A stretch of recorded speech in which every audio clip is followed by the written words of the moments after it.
আসসালামু আলাইকুম।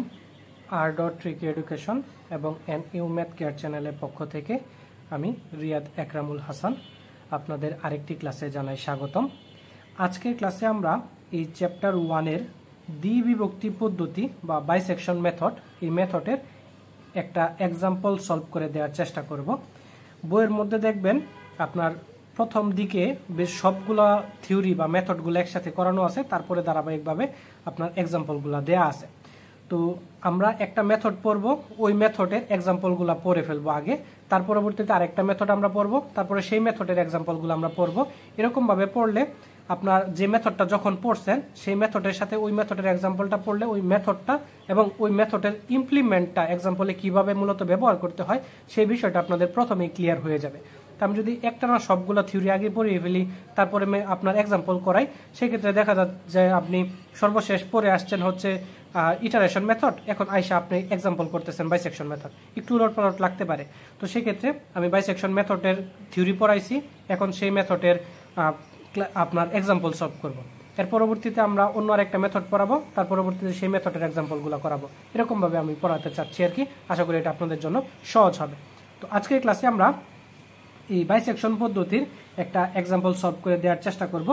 আর আরেকটা বিষয় আপনাদের প্রথমেই ক্লিয়ার করি, দেখেন এই বইয়ের মধ্যে নিউমেরিক্যাল অ্যানালাইসিস বইয়ের মধ্যে যে এক্সাম্পলগুলো আছে সেখান থেকে ন্যাশনালের সম্পদের যে প্রশ্নগুলো আসছে এগুলার ম্যাক্সিমামগুলো আমরা সলভ করে দেওয়ার চেষ্টা করব। তবে এটুকু আশা রাখবেন না যে এ টু জেড যতগুলো আসছে সবগুলো আমরা সলভ করে দিতে পারবো, কারণ এখানে অসংখ্য এক্সাম্পল আসছে যেগুলো আপনার ন্যাশনালি একবার করে আসছে। কারণ নিউমেরিক্যাল অ্যানালাইসিসের হুবহুব এক্সাম্পলটা কখনোই পরবর্তীবার রিপিট হয় না, বা হইলেও সেটা খুবই কম, রেয়ারলি। তো যেহেতু সেটা খুবই কম সংখ্যক বার রিপিট হয়, সেক্ষেত্রে অবশ্যই আপনাদের ওই মেথডটা ভালোভাবে বুঝতে হবে এবং ওই মেথডের আনুষঙ্গিক প্রত্যেকটা এক্সাম্পল যেগুলো আসছে সেগুলো আপনার নিজে নিজে বাসার মধ্যে প্র্যাকটিস করতে হবে। আমি হয়তো বা একটা বা দুইটা করে সলভ করে দিলাম, বাকি যে আদার্সগুলো থাকবে সেগুলো আপনার বাসার মধ্যে হোমওয়ার্ক হিসাবে করে ফেলতে হবে। তো চলেন আমরা সমস্যা নাম্বার 2-এর যে প্রথম যে আপনার 2 নম্বরটা আছে এক্সাম্পলটা, এই এক্সাম্পলটা আজকে আমরা সলভ করে দিব। তাহলে চলেন আমরা এই এক্সাম্পলটা সলভ করি।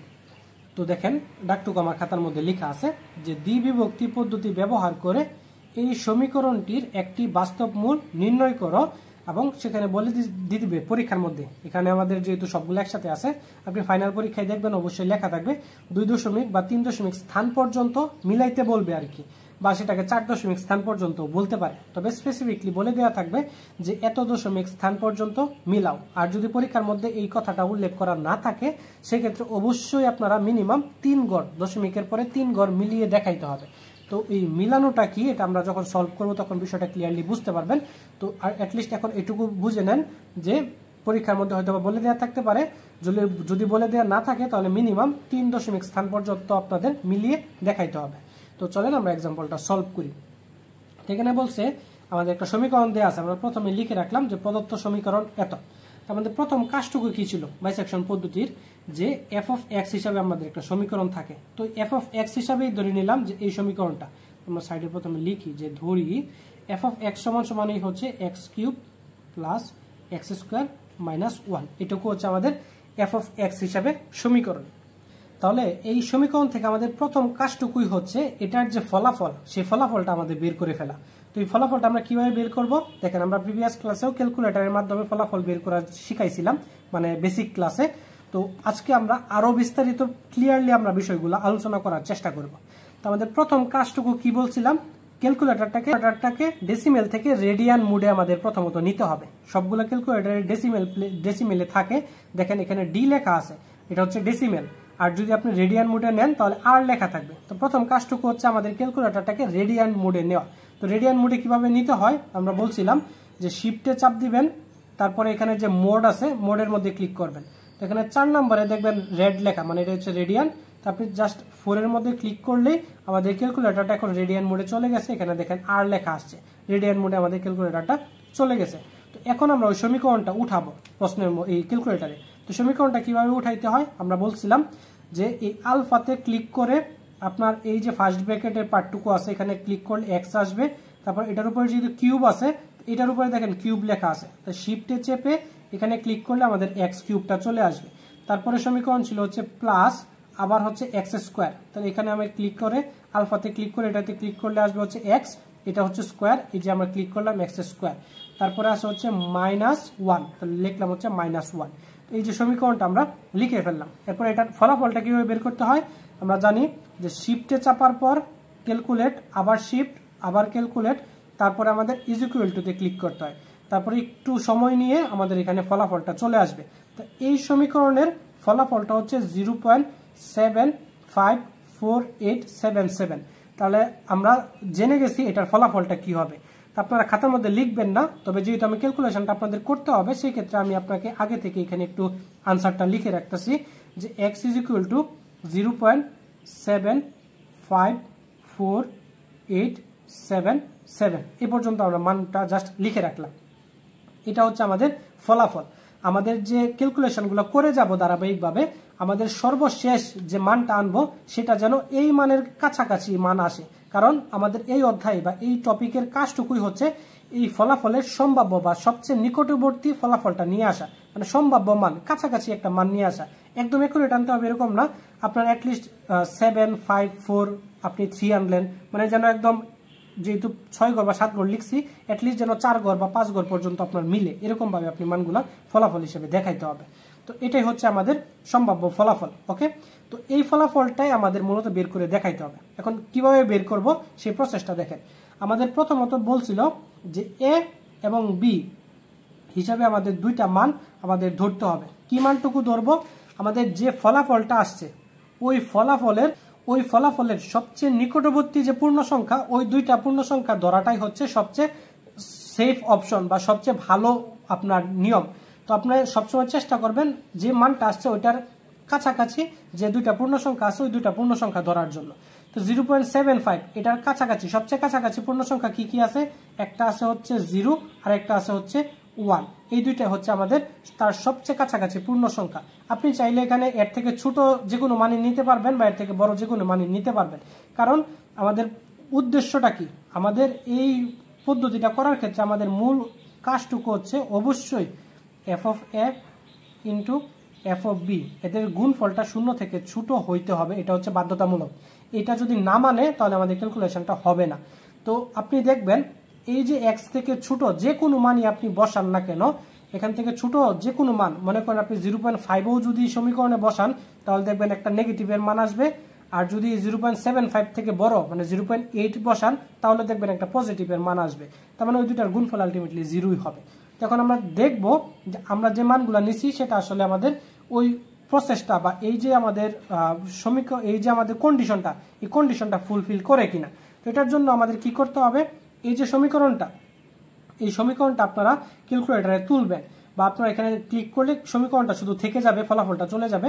তো এই যে সমীকরণটা, এই সমীকরণটার মধ্যে আমাদের কি বলতে বলছে, একবার 0 বসাইতে বলছে, 0 বসায় দেখতে বলছে যে কত মান আসে। তো আমাদের এই সমীকরণে 0 কিভাবে বসাবো, দেখেন এই যে ক্যালকুলেট লেখা আছে, এই ক্যালকুলেটে ক্লিক করলে দেখেন আসছে হচ্ছে এক্স হোয়াট, মানে এক্স এর মানটা কত নিতে বলছে। তারপর আমরা লিখলাম হচ্ছে 0 নিব। তো 0তে ক্লিক করে ইজ ইকুয়াল টুতে ক্লিক করলাম। তার মানে এখন এই সমীকরণে 0 বসাইলে এটার ফলাফল আসবে হচ্ছে -1। তাহলে এটাই জাস্ট আমরা লিখতে পারি যে এফ অফ এ, এই এ হিসাবে যদি আমরা 0 বসাই তাহলে এই 0টা যদি এই সমীকরণে বসাই তাহলে ফলাফলটা আসবে হচ্ছে -1। কিভাবে আসে দেখেন, আমরা যদি এখানে বসাই, দেখেন এখানে যদি 0 বসাই, 0 কিউব মানে 0 প্লাস 0 স্কোয়ার মানে 0 -1, তার মানে এই দুইটা 0 থাকে হচ্ছে -1, আলটিমেট ফলাফলটা হচ্ছে -1। তার মানে F of B is equal to, B হিসেবে আমি কত বসাবো, এখন বসাবো হচ্ছে আমরা 1। তো 1 ইজ ইকুয়াল টু, এই 1টা যদি এখন আমরা সমীকরণে বসাই, সেম এই ক্যালকুলেটরে ক্লিক করব, 1 এ ক্লিক করব, তারপর ইজ ইকুয়াল টুতে ক্লিক করলে ফলাফল চলে আসছে হচ্ছে 1। তো সেম এখন যদি এই 1 মানটা যদি সমীকরণে বসাই তাহলে দেখেন কি আসে, 1 কিউব মানে 1, 1 স্কোয়ার মানে হচ্ছে 1 -1, তাহলে এখানে 1 + 1 মানে 2, 2 থেকে 1 চলে গেলে থাকে হচ্ছে 1। আলটিমেটলি এই ফলাফলটুকুই আসবে। আপনি এখানে মুখে মুখে ক্যালকুলেট করেন বা ক্যালকুলেটর দিয়ে ক্যালকুলেট করেন, যেভাবেই করেন না কেন আনসার একই আসবে। তবে যেহেতু ক্যালকুলেটর দিয়ে ব্যবহার করলে একুরেট আনসার পাবেন, সেক্ষেত্রে আপনি ওইখান থেকে ব্যবহার করাটাই সবচেয়ে ভালো অপশন। তো এখন দেখেন এই এফ অফ এ, এই এফ অফ এ এর মান আসছে হচ্ছে -1 ইন্টু এফ অফ বি এর মান আসছে হচ্ছে 1। তো এই -1 এবং 1 এই দুইটা গুণ করলে আলটিমেট ফলাফল কত আসবে? -1, যেটা হচ্ছে 0 থেকে ছোট। তার মানে আমরা এটুকু বলতে পারি যে f অফ a এবং f অফ b দুইটার যে ফলাফল আসছে সেটার চিহ্ন হচ্ছে বিপরীত। তার মানে একটা হচ্ছে প্লাসের, একটা হচ্ছে মাইনাসের। এটা সবসময় আসতে হবে। যদি এটা প্লাসের আসতো তাহলে এটাকে অবশ্যই মাইনাসের আমার আনতে হইতো, এটা বাধ্যতামূলক। একটা প্লাসের হইতে হবে, একটা মাইনাসের হইতে হবে, এটাই হচ্ছে আমাদের মূল শর্ত। কারণ দুইটা যদি প্লাসের হয় সেক্ষেত্রে আমরা অলরেডি দেখাইছি 0 থেকে বড় হয়ে যাবে, বা যদি দুইটাই আমাদের মাইনাসের প্লাসের হয় সেক্ষেত্রে 0 থেকে বড় হয়ে যাবে, বা দুইটা যদি মাইনাসের হয় সেক্ষেত্রে 0 থেকে বড় হয়ে যাবে। তার মানে একটা প্লাস একটা মাইনাসের হইলেই শুধুমাত্র আমাদের 0 থেকে ছোট হবে। তাহলে আমাদের বলতে পারবো যে যেহেতু এত 0 থেকে ছোট এবং এই যে a এবং b হিসেবে যে মান দুটো আমরা নিলাম, যে a ও b, এই a এবং b এর মধ্যেই আমাদের এই যে x এর মানটা, এই মানটা আমাদের অবস্থান করতেছে। কারণ 0 এবং 1 এর মধ্যে কিন্তু এটার মান তাহলে আমাদের কন্ডিশন অনুযায়ী বলবো যে এবং a ও b এর মধ্যে f অফ x টা কি আছে? অবিচ্ছিন্ন আছে বা অবিচ্ছিন্ন, বা এটার ভিতরে আমাদের কি অবস্থিত আছে। তাহলে আমরা বলতে পারবো সুতরাং একটি মূল বিদ্যমান থাকবে এই 0 এবং 1 এর মধ্যে। তাহলে আমরা বলতে পারবো যে সুতরাং একটি মূল বিদ্যমান থাকবে a ও b এর মধ্যে। তো জাস্ট এটুকু আপনারা লিখবেন, a এবং b অথবা 0 অথবা 1 এর মধ্যে। তো আপনারা অনেকে হয়তো বা ইংরেজিতে আনসার করতে পারেন, পরীক্ষার হলে আপনারা হয়তো ইংরেজিতে আনসার করবেন। সেই ক্ষেত্রে আমরা পরবর্তী আরেকটা ক্লাসের মধ্যে কিভাবে ইংরেজিতে লিখবেন সেটা আমরা লিখিয়ে আপনার ক্যালকুলেশন করে দেখানোর চেষ্টা করব। সেটার মধ্যে জাস্ট এক্সাম্পলটা, জাস্ট যে পার্টগুলো এখানে যে বাংলা পার্টগুলো আমরা লিখতেছি ওটা জাস্ট ইংরেজিতে লিখবেন, দ্যাটস ইট, আর কোনো কিছু না। তো এটা আমরা একটা এক্সাম্পল করে দেওয়ার মাধ্যমে আপনারা দেখানোর চেষ্টা করবো আর কি এর পরবর্তী ক্লাসে ইনশাল্লাহ। এই সেম টপিকেরই আরেকটা এক্সাম্পল আমরা ইংরেজিতে সলভ করে দেবো, যেন আপনারা দুইভাবেই বুঝতে পারেন। তো এই হচ্ছে আমাদের মান, তার মানে এটুকুর ভিতরে আমাদের অবস্থানটা থাকবে। তাহলে আমরা লিখতে পারবো হচ্ছে প্রথম আসন্ন মান। তাহলে প্রথম আসন্ন মানের ক্ষেত্রে আমাদের সূত্র কি পড়ছিলাম? x naught is equal to a plus B by 2। তো এর মানটা কত আমরা পড়ছি? এর মানটা ধরছি হচ্ছে 0, প্লাস বির মানটা ধরছি 1, ডিভাইডেড বাই হচ্ছে 2, এটাকে ভাগ করলে আসে হচ্ছে 0.5। তো এই যে 0.5টা পাইলাম, এই 0.5টা এখন আমরা কি করতে হবে? x নট মানে সমীকরণে বসাইতে হবে। তো এই 0.5টা আমরা সমীকরণে যদি বসাই তাহলে 0.5 তার উপরে হচ্ছে আমাদের হোল কিউব, প্লাস এখানে হচ্ছে 0.5 তার উপরে হচ্ছে হোল স্কোয়ার, তারপরে আবার হচ্ছে মাইনাস, ইজ ইকুয়াল টু। এখন এটা আমাদের জাস্ট ক্যালকুলেটরে প্রেস করব। অলরেডি সমীকরণটা তোলা আছে, আমরা লিখবো হচ্ছে ক্যালকুলেট x এর মানটা এখন কত নিছি?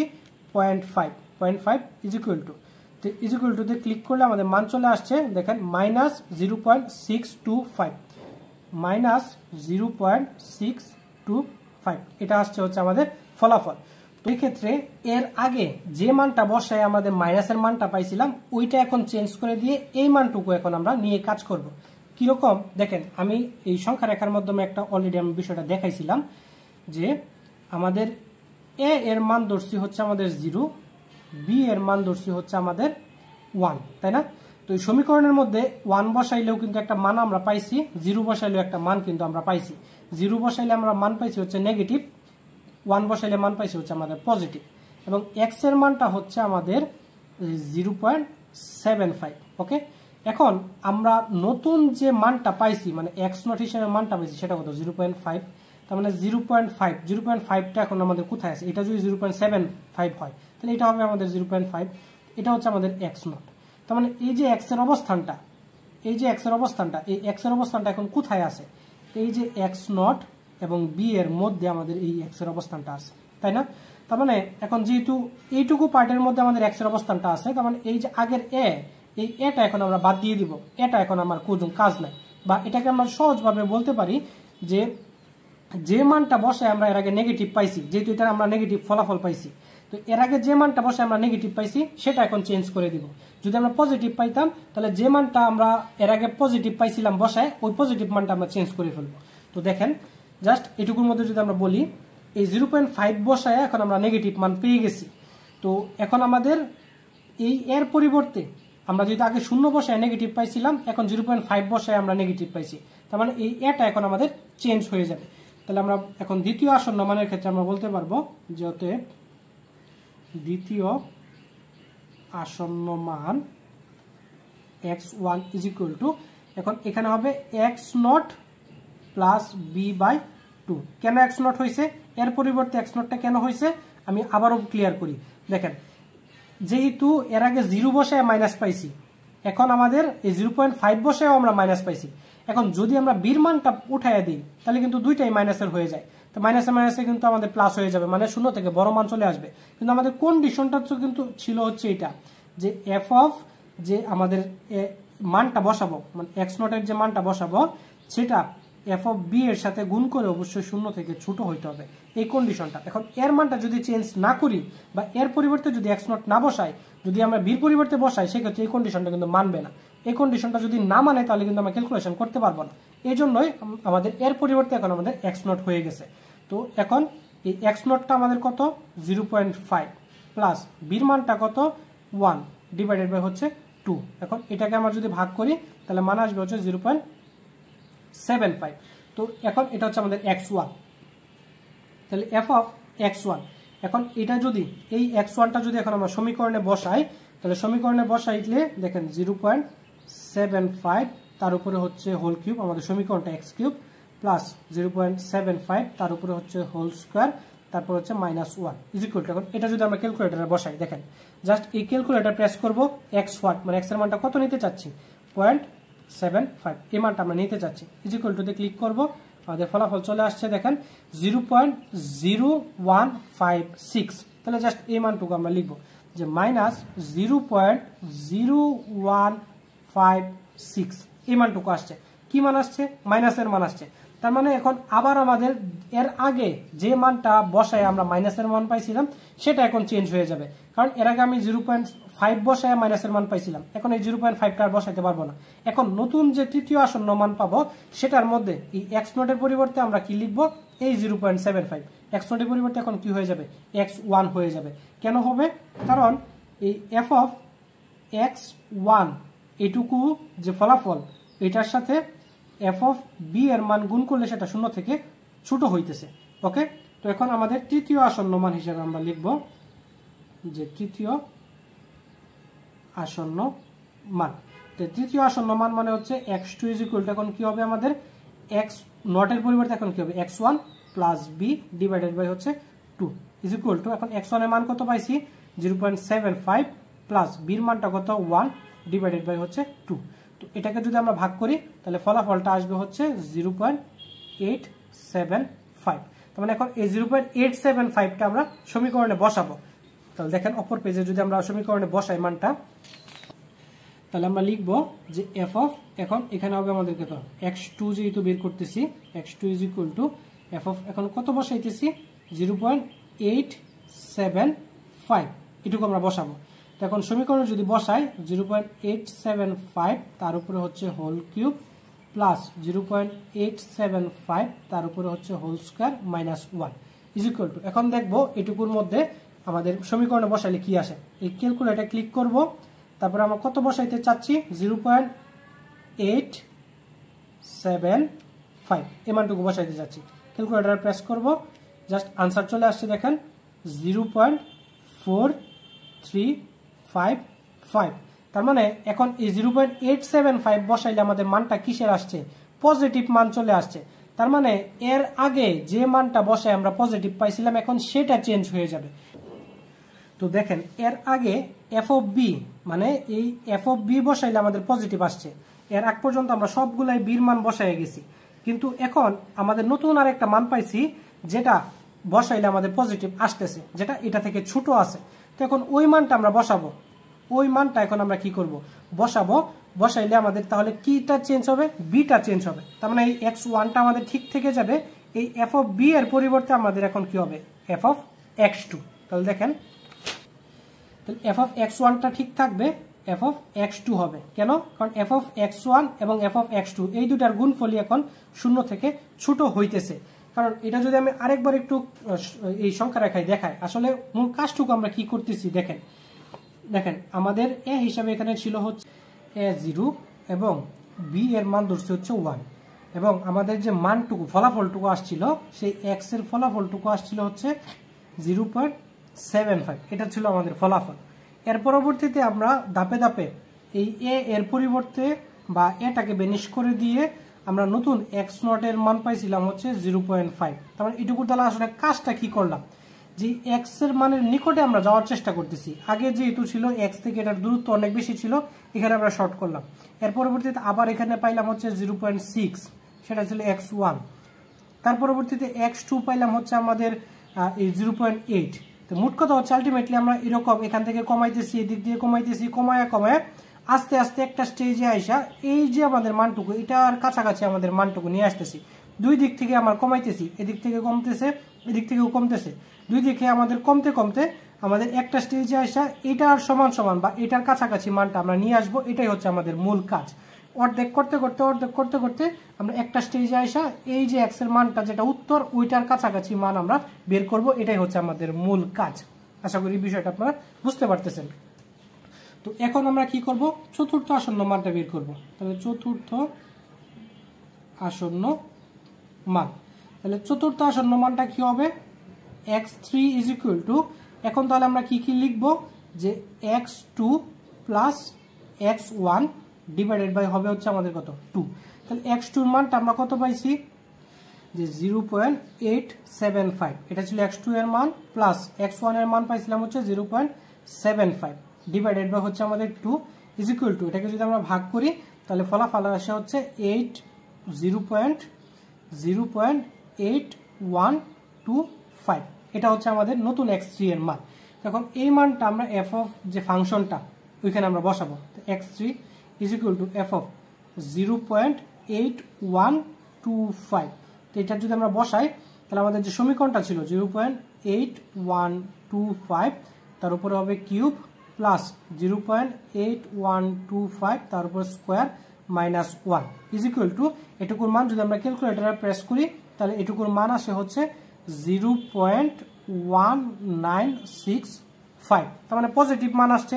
তাহলে যেহেতু পজিটিভ মান আসছে তাহলে এর আগে সর্বশেষ কোন মানটা বসিয়ে পজিটিভ মানটা আমরা পাইছি, এর আগে এই 0.875 এই মানটুকু বসানোর পর আমরা পজিটিভ মান পাইছিলাম। তার মানে এটার পরিবর্তে এখন আমরা বসাবো 0.8125, কারণ এখন এই 0.8125 বসিয়েও এখন আমরা পজিটিভ মান পাইতেছি।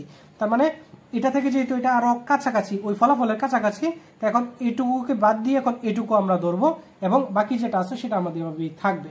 তাহলে আমরা বলতে পারবো যে অতএব f of x3 into f of x1, এই x1টা এভাবেই থেকে যাবে, x2 এর পরিবর্তে আমরা x3টা লিখবো যেটার গুণফলটা আমাদের শূন্য থেকে ছোট হইতেছে। তো এর পরবর্তীতে এখন আমরা আবার পঞ্চম আসন্ন মান এই x4 ইজ ইকুয়াল টু, তাহলে এখন আমরা এখানে কি লিখবো, x3 plus x1 divided by হচ্ছে 2। তাহলে x3 এর মান আমরা কত পাইছি, এই 0.8125 প্লাস x1 এর মান আমরা জানি হচ্ছে 0.75 ডিভাইডেড বাই হচ্ছে 2, এই ইজ ইকুয়াল টু, এটুকু আমাদের যদি ভাগ করি তাহলে আমাদের মান আসবে হচ্ছে 0.781। তো এখন এই মানটুকু আমরা ফাংশনের মধ্যে বসাবো। অতএব f অফ x4, তাহলে যদি ফাংশনের মধ্যে f অফ x4টা বসাই 0.781 ইজ ইকুয়াল টু, একটা সমীকরণে যদি বসাই তাহলে 0.781 তার উপরে হচ্ছে কিউব প্লাস 0.781 স্কোয়ার মাইনাস 1। এটাকে যদি আমরা ক্যালকুলেশন করি তাহলে এটুকু থেকে মান আসে হচ্ছে 0.0871। আবার আমাদের প্লাসের মান পাইছি।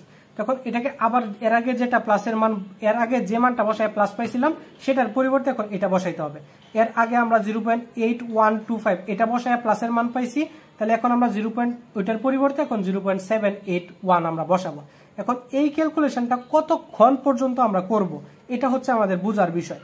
তো আমরা ততক্ষণ পর্যন্ত করব যতক্ষণ পর্যন্ত না আমাদের যে কাঙ্ক্ষিত ফলাফল, আমরা যে ফলাফলটা জানি যে 0.756 যেটা আমরা প্রথমে বের করে ফেলছিলাম, ওই মানের সমান যতক্ষণ পর্যন্ত না যাবে বা ওই মানের কাছাকাছি মান যতক্ষণ পর্যন্ত না আসবে ততক্ষণ পর্যন্ত এই কাজটুকু আমাদের করতে হবে।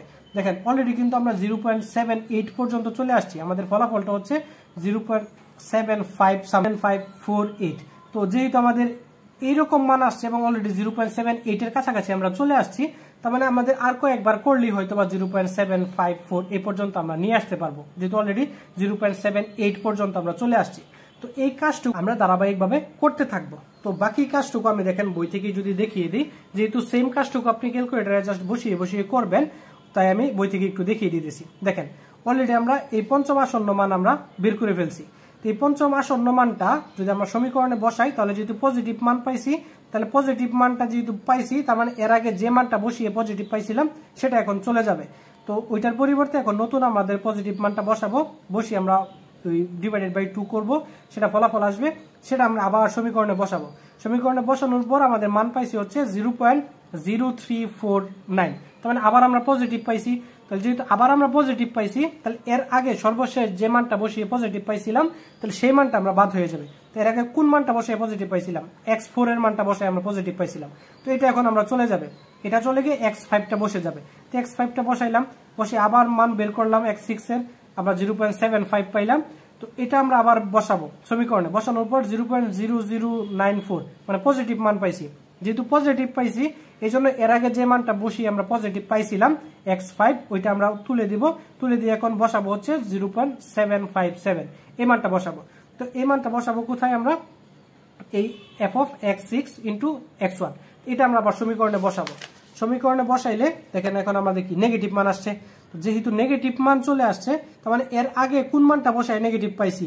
x1 এর মানটা বসে নেগেটিভ পাইছি।